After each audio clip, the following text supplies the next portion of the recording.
नमः शिवाय। श्री शिव महापुराण वायवी संहिता उत्तरखंड 5वां अध्याय परमेश्वर शिव जी के यथार्थ स्वरूप का विवेचन तथा उनकी शरण में जाने से जीव के कल्याण का कथन।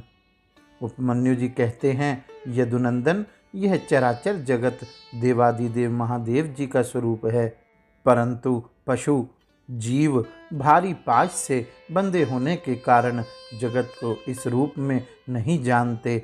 महर्षिगण उन परमेश्वर शिव के निर्विकल्प परम भाव को ना जानने के कारण उन एक का ही अनेक रूपों में वर्णन करते हैं। कोई उस परम तत्व को अपर ब्रह्म स्वरूप कहते हैं, कोई पर ब्रह्म रूप बताते हैं और कोई आदि अंत से रहित उत्कृष्ट महादेव स्वरूप कहते हैं। पंच महाभूत, इंद्रिय, अंतःकरण तथा प्राकृत विषय रूप जड़ तत्व को अपर ब्रह्म कहा गया है। इससे भिन्न समिष्ट चैतन्य का नाम पर ब्रह्म है। बृहत और व्यापक होने के कारण उसे ब्रह्म कहते हैं। प्रभु वेदों एवं ब्रह्मा जी के अधिपति पर ब्रह्म परमात्मा शिव के वे पर और अपर दो रूप हैं। कुछ लोग महेश्वर शिव को विद्या स्वरूपी कहते हैं। इनमें विद्या चेतना है और अविद्या अचेतना।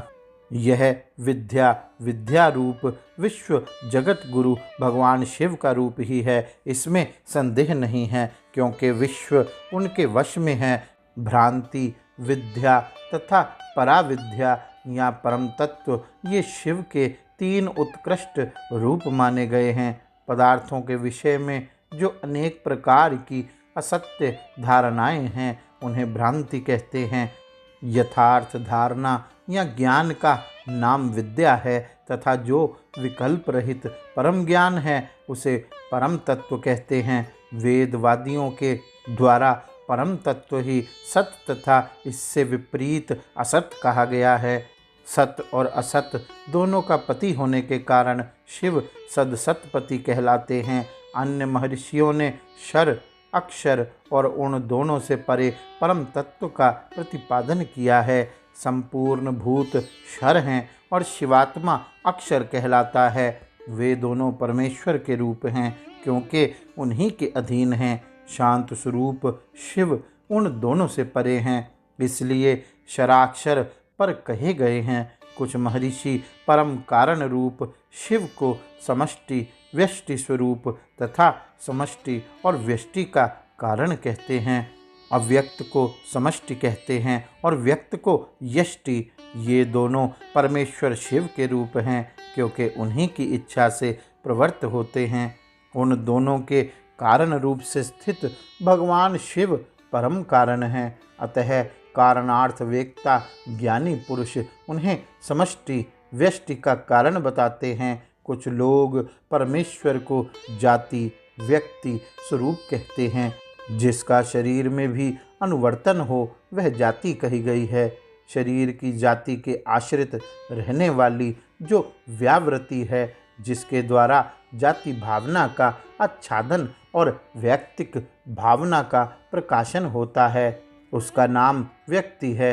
जाति और व्यक्ति दोनों ही भगवान शिव की आज्ञा से परिपालित हैं। अतः उन महादेव जी को जाति व्यक्ति स्वरूप कहा गया है। कोई शिव को प्रधान, पुरुष, व्यक्त और काल रूप कहते हैं। प्रकृति का ही नाम प्रधान है। जीवात्मा को ही क्षेत्रज्ञ कहते हैं।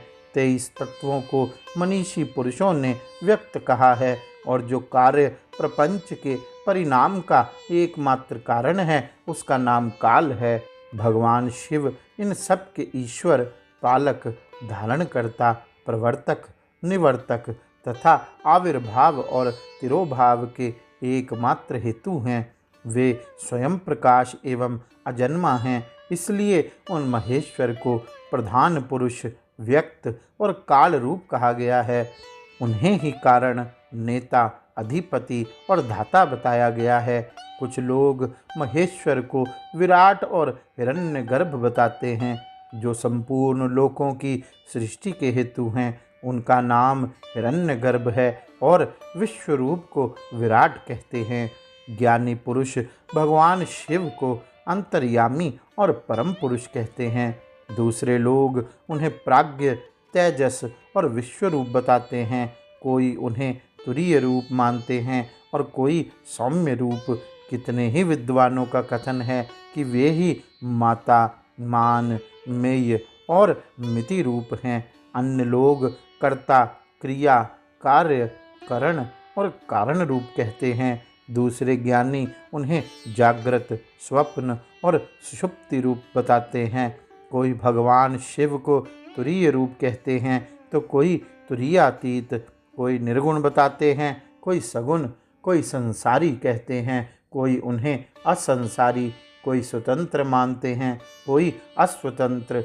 कोई उन्हें घोर समझते हैं, कोई सौम्य, कोई रागवान कहते हैं, कोई वितराग, कोई निष्क्रिय बताते हैं, कोई सक्रिय। किन्हीं के कथानुसार वे निरिंद्रिय हैं तो किन्हीं के मत में सेनेन्द्रिय।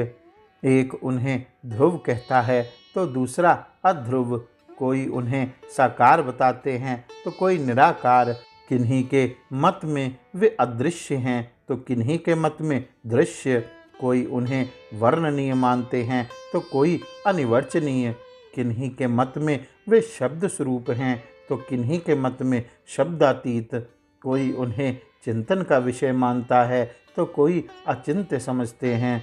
दूसरे लोगों का कहना है कि वे ज्ञान स्वरूप हैं। कोई उन्हें विज्ञान की संज्ञा देते हैं। किन्हीं के मत में वे ज्ञेय हैं और किन्हीं के मत में अज्ञेय।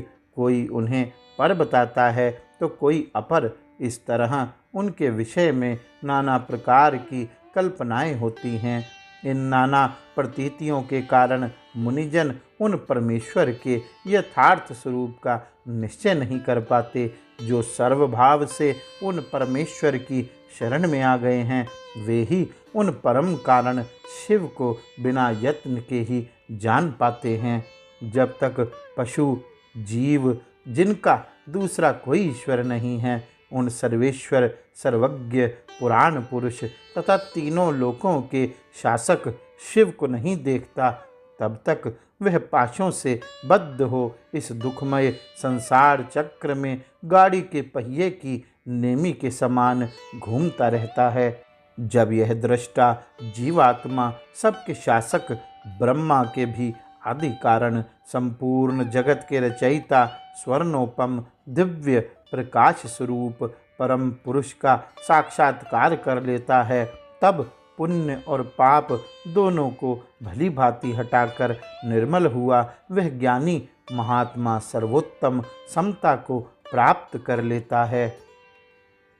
गौरी शंकर भगवान की जय। ओम नमः शिवाय।